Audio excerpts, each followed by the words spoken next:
Good day everyone. Welcome to another video lesson discussion about projectile horizontal motion. Here are today's goals. First, understand the concept of horizontal projectile motion. Second, identify and describe the motion in the horizontal and vertical directions. And third, we will apply kinematic equations to solve problems involving projectile motion.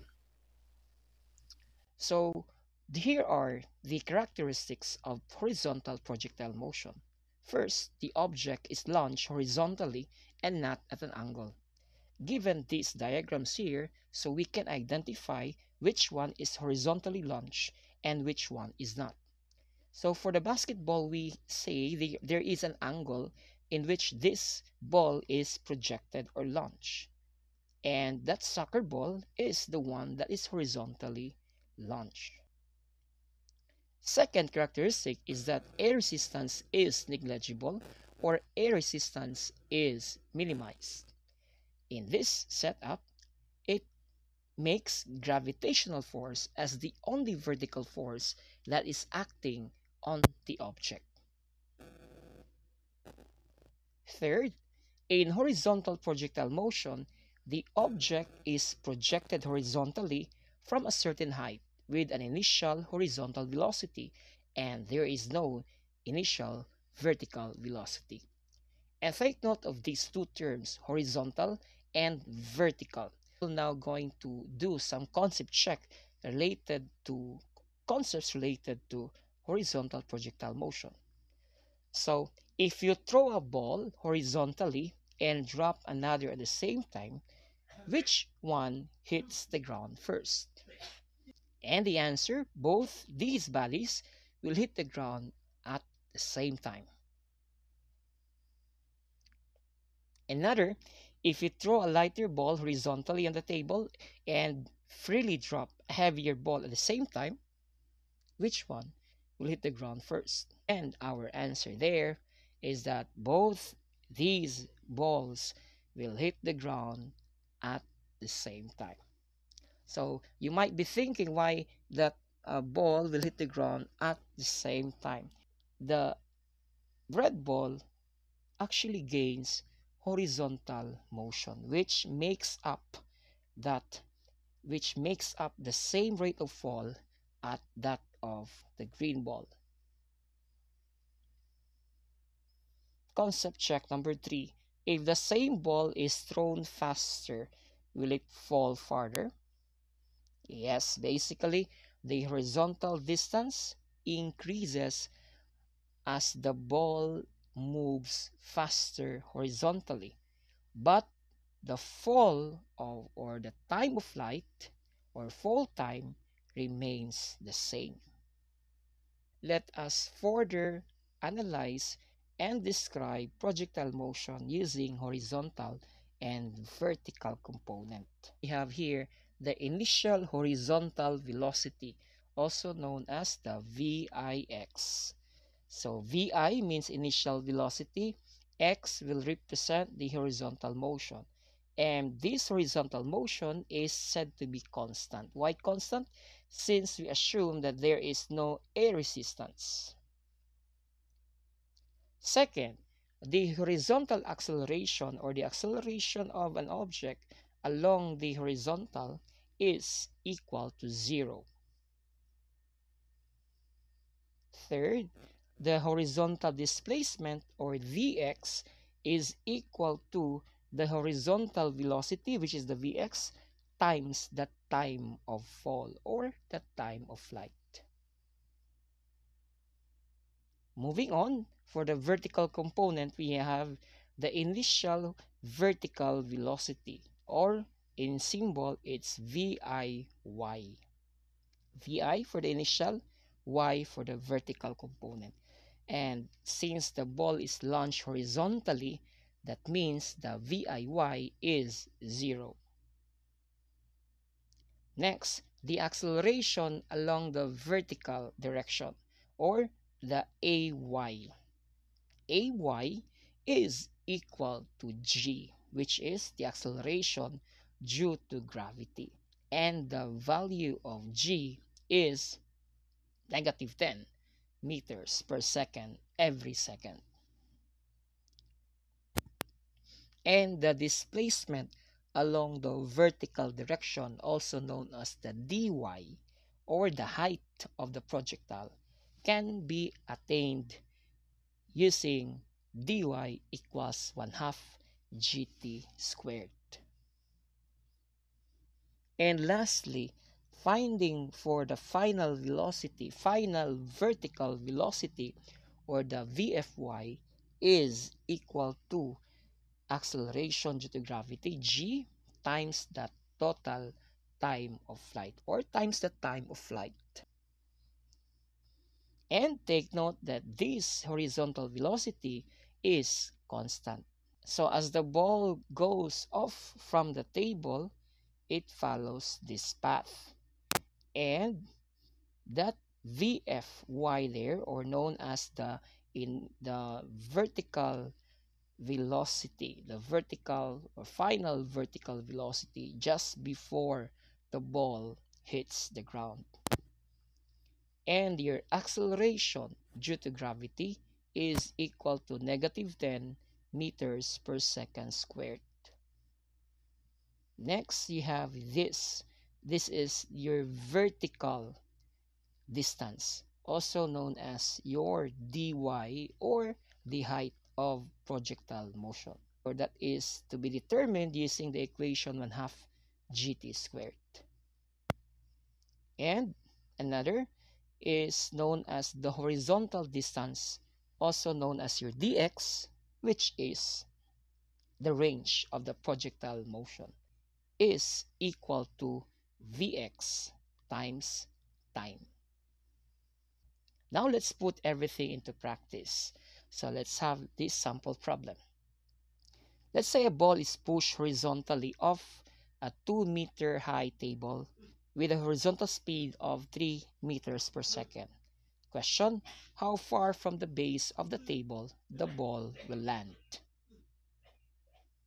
So here you have this scenario of the problem. Your VIX, also known as your horizontal velocity, is equal to 3 meters per second.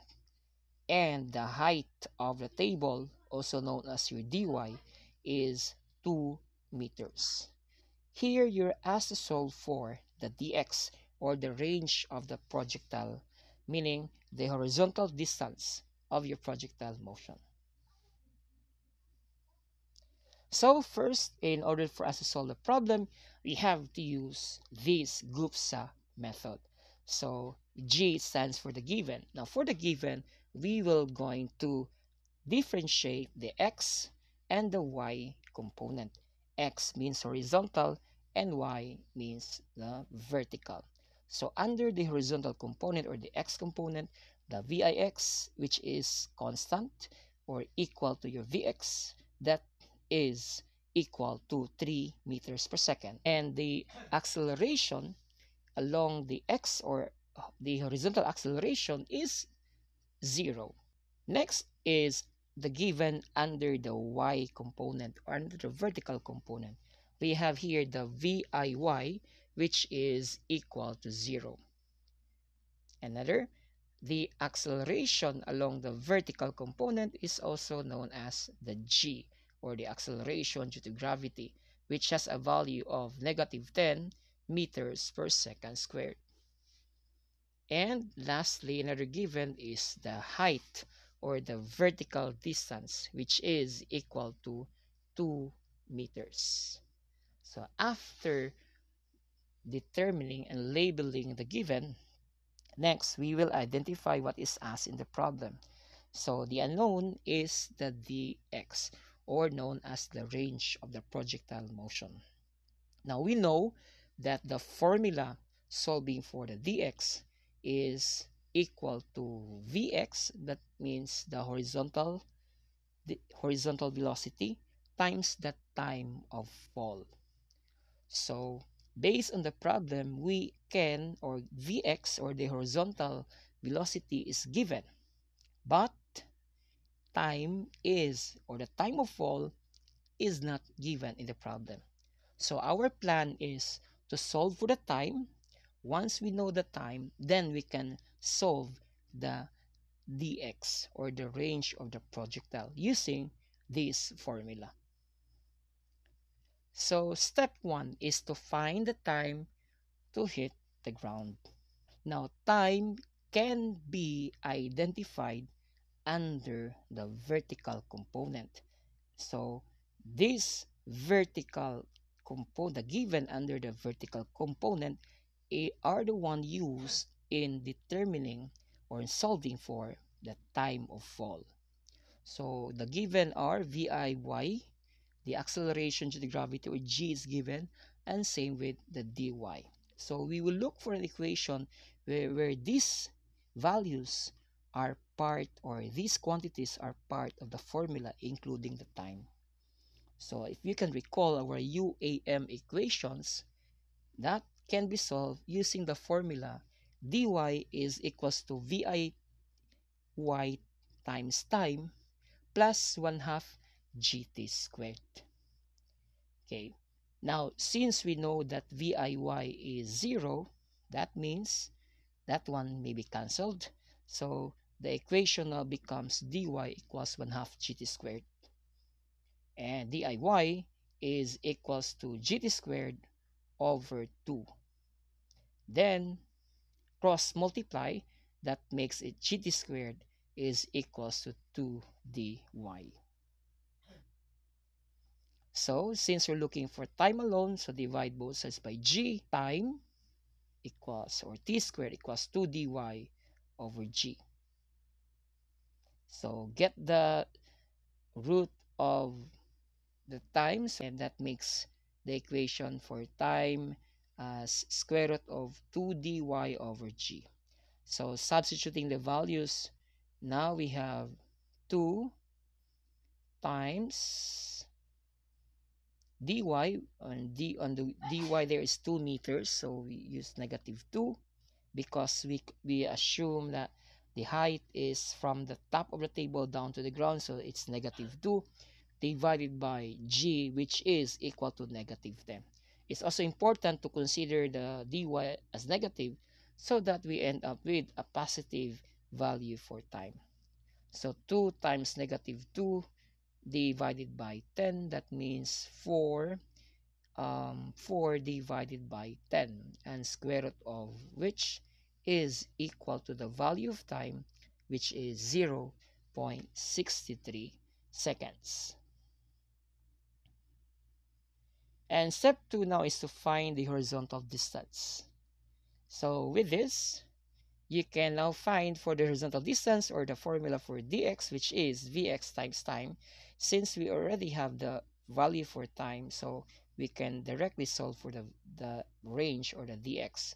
So by applying the formula, Vx is equals to 3 times the time, which is 0.63, then our range now is equal to 1.89 meters. That means the ball will land 1.89 meters from the base of the table. Okay, now it's your turn. So you are now going to solve this problem involving horizontal projectile motion. In a scene from a Spider-Man movie, a stuntman playing Spider-Man runs off the edge of a building rooftop to land safely on another rooftop 8 meters away. So the height of the building is 20 meters, and there's no upward or downward launch angle, so it's horizontally launched. He jumps straight horizontally, assume that there is no air resistance, and use the value of g as -10 meters per second squared.